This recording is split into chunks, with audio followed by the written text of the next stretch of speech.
জয় শ্রীরাম, জয় হনুমান। বন্ধুরা, আমার YouTube channel Shri astro পয়েন্টে আপনাদের সকলকে স্বাগত জানাই। আজ বাংলা বছরের প্রথম দিন। আমরা সবাই 1431কে বিদায় জানিয়ে 1432-এ আমরা চলে এসেছি। এই নতুন বছর সকলের জীবন যেন সুখ সমৃদ্ধিতে যেন ভরে ওঠে। বড়দের উদ্দেশ্যে আমার তরফ থেকে রইল তাদের চরণে প্রণাম, ছোটদের উদ্দেশ্যে রইল অনেক অনেক ভালোবাসা, প্রীতি, শুভেচ্ছা, অভিনন্দন। আজ রাশিলগ্ন রেমেডি সিরিজে আমরা 11 নম্বর রাশি কুম্ভ রাশি নিয়ে আলোচনা করব।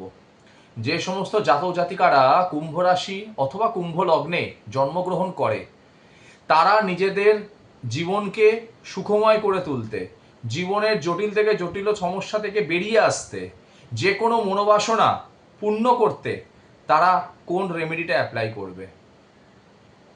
আসুন আর সময় নষ্ট না করে এবং ভিডিও স্কিপ না করে আমরা শেষ অবধি ভিডিওটা দেখি, যাতে আমরা যদি স্কিপ করে যাই তাহলে হয়তো আমরা কোনো একটা পয়েন্ট মিস আউট করে যাব, আমরা কিন্তু তাহলে সঠিকভাবে রেমেডিটা ফলো করতে পারবো না। আসুন আগে জেনে নেওয়া যাক এই রেমেডির জন্য সামগ্রী কী কী প্রয়োজন। প্রথমে বলে রাখি, একটি রুমাল সাইজের হলুদ রঙের কাপড় লাগবে। হলুদ রঙের কাপড়। একটা ছোট বটগাছের ডাল লাগবে। বটগাছের ডাল ছোট, সরু, অনায়াসে আপনি হাত দিয়ে ভাঙতে পারবেন। কোনোভাবে আপনাকে ধারালো অস্ত্রের ব্যবহার করতে হবে না। সেরকম একটা ছোট আপনি একটা বটগাছের ডাল নিয়ে আসবেন। একটু মেটে সিঁদুরের দরকার, ঘিয়ের দরকার, লাল চন্দনের দরকার। এই লাল চন্দন আপনি অনেকের ঘরেই থাকে লাল চন্দন কাঠ, অথবা চন্দনের গুঁড়ো কিনতে পাওয়া যায় দশকর্মার দোকানে। যেটা আপনার সুবিধা আপনি সেটা নিয়ে নেবেন। আরেকটা সামগ্রীর প্রয়োজন আছে, তবক। এবার আপনারা ভাবছেন এই তবক জিনিসটা কি? এটা তো কোনোদিনও আমি শুনিনি, বা অনেকে হয়তো শুনেছেন, আপনারা হয়তো অনেকে জানেনও, কিন্তু একটু বলে রাখি, যারা জানে না তাদের উদ্দেশ্যে বলে রাখি। এই তবক হচ্ছে, আপনারা সবাই দেখেছেন মিষ্টির দোকানে কিছু কিছু মিষ্টির ওপরে দেখবেন রূপোর রাংতা টাইপের একদম চকচক করে একটা ফিনফিনে একটা মেটেরিয়াল, ওইটার নাম হচ্ছে তবক। ওইটা অনায়াসে আপনি পেয়ে যাবেন। ওই তবকটা নিয়ে আসবেন কিছুটা পরিমাণের, ঠিক আছে? বৃহস্পতিবার দিন সকালবেলায় স্নান করে বটগাছের তলায় চলে গিয়ে ওই দিনই বটগাছ থেকে ডালটা ভাঙবেন, ছোট দেখে ভেঙে বাড়ি চলে আসবেন। চলে এসে ঠাকুরের আসনে বসে গঙ্গার জল দিয়ে নিজেকে শুদ্ধ করে নিন এবং সামগ্রীগুলোতেও গঙ্গার জল ছিটিয়ে দিন। আর বটগাছের ডালটিকে ভালো করে গঙ্গার জল দিয়ে ধুয়ে নিন। ধোয়ার পর লাল চন্দন বেটে অথবা লাল চন্দনের গুঁড়ো গুলে পুরো বটগাছের ডালটাকে লাল চন্দন দিয়ে মাখিয়ে ফেলুন, যাতে কোনো অংশ দেখা না যায়। এরপর যে তবকটি আপনি এনেছেন ওই তবকটি ডালটাতে জড়িয়ে দিন পুরোপুরিভাবে। জড়ানোর পর আপনি মেটে সিঁদুর ও ঘি গুলে তার একটা মিশ্রণে আপনার অনামিকা আঙুল দিয়ে একটা টিপ দিন ওই তবকে জড়ানো বটগাছের ডালটির উপর।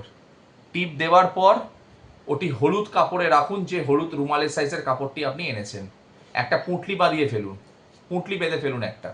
বেঁধে ফেলে পুঁটলিটা আপনার ইষ্ট, আপনার যে কোনো দেবদেবীর চরণের কাছে রাখুন।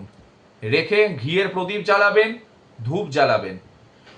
পুঁটলিতে ঘিয়ের প্রদীপ দেখাবেন, ধূপ দেখাবেন, নিজের মনোবাসনা জানাবেন। যে মনোবাসনা নিয়ে আপনি শুরু করছেন প্রথম দিন থেকে ক্রিয়াটা, সেই মনোবাসনাটা যে কোনো কিছু হতে পারে, যে কোনো রিলেটেড হতে পারে, আপনার কেরিয়ার, আপনার ব্যবসা, আপনার চাকরি, আপনার ঘর পরিবার, আত্মীয় স্বজন, শত্রু, যে কোনো কিছু আপনার পারপাস হতে পারে এই ক্রিয়াটা করার। শুধু আপনাকে কুম্ভ রাশি হতে হবে অথবা কুম্ভ লগ্নের হতে হবে। আপনি ধূপদীপ দেখাবেন, মনোবাসনা জানাবেন, ব্যাস উঠে চলে আসুন ওই দিন। পরের দিন, সেদিন থেকে নিয়ে পরপর 33 দিন আপনাকে শুধু ধূপ দেখাতে হবে, প্রদীপ জ্বালাতে হবে আর মনোবাসনা জানাতে হবে। আর কোনো কাজ নেই আপনার। শুধু ততদিন 33টা দিন ওই পুঁটলিটা কিন্তু ঠাকুরের আসনে ওই অবস্থাতেই থাকবে। 33 দিন কমপ্লিট হয়ে যাওয়ার পর 34 নম্বর দিনে পুঁটলিটা ঠাকুরের আসন থেকে তুলে ফেলুন। তুলে ফেলে নিজের মনোবাসনা জানান হাত জোর করে, জানিয়ে গঙ্গায় গিয়ে অথবা পুকুরে গিয়ে বিসর্জন দিন। বিসর্জন দিয়ে উঠে চলে আসুন, পেছন ফিরে আর তাকাবেন না। দেখুন আপনি এই 33 দিনের মধ্যেই 100% গ্যারান্টি সহকারে আপনাকে বলতে পারি, আপনি যে সমস্যা নিয়ে কাজটা শুরু করছেন সেই সমস্যা কত অংশে সমাধান হয়ে যায়। আপনি যে পারপাস, যে মনোবাসনা আপনার আছে, সেই মনোবাসনা অলরেডি আপনার ফুলফিল হতে শুরু হয়ে যাবে। এই কাজটা, এই ক্রিয়াটা অবশ্যভাবেই করবেন। কতটা ভালো থাকেন আমাকে আমার ডেসক্রিপশন লিঙ্কে হোয়াটসঅ্যাপ নাম্বার আছে, আমাকে জানাবেন। আশা করি আজকের এপিসোডটি আপনাদের সকলের ভালো লেগেছে। আর মহিলাদের উদ্দেশ্যে বলে রাখি, আপনাদের যখন মেনস্ট্রুয়াল সাইকেল চলবে তখন অনুগ্রহ করে কিন্তু এই ধূপদীপ দেখানোর ক্রিয়াটা করবেন না। পিরিয়ডটা কেটে যাওয়ার পর তারপর আবার আপনি ধূপদীপ দেখানোর প্রক্রিয়াটা করে 33 দিন আপনাকে দেখাতে হবে। ওই ডেজটা আপনি কমপ্লিট করবেন, ওই কোর্সটা আপনি কমপ্লিট করবেন, বাস। যদি আজকের এই এপিসোডটি আপনাদের সকলের ভালো লেগে থাকে, আমার চ্যানেলটিকে অবশ্যই সাবস্ক্রাইব করবেন, লাইক করবেন, কমেন্ট করবেন এবং আপনার সকল বন্ধুবর্গ, পরিবারের মধ্যে, আত্মীয় স্বজনদের মধ্যে শেয়ার করুন, যাতে তাদের মধ্যে যারা কুম্ভ রাশি অথবা কুম্ভ লগ্নের আছে তারা আপনার মাধ্যমে, এই শেয়ারের মাধ্যমে তারা এই রেমেডিটা অ্যাপ্লাই করে তারাও যাতে আপনার সাথে সমানভাবে সমস্যা থেকে বেরিয়ে আসতে পারে, বা তাদের কোনো মনোবাসনা থাকলে তারা যাতে পূর্ণ করতে পারে।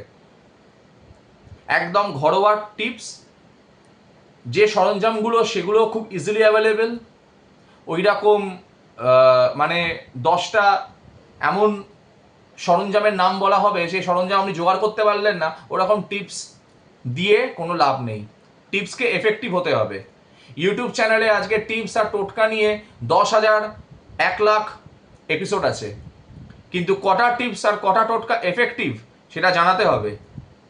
আজকে আপনারা আমার দেওয়া যে টিপসগুলো আপনাদের সাথে শেয়ার করেছি, যদি আপনারা উইথ ফুল ডেডিকেশন যদি করে থাকেন, আপনারা নিজেরা জানাবেন আপনারা কতটা উপকৃত হয়েছেন, কোনো জায়গায় না গিয়ে, কোনো বুজরুগির মধ্যে আপনাকে না থেকে। আজকের মতন এটুকুই।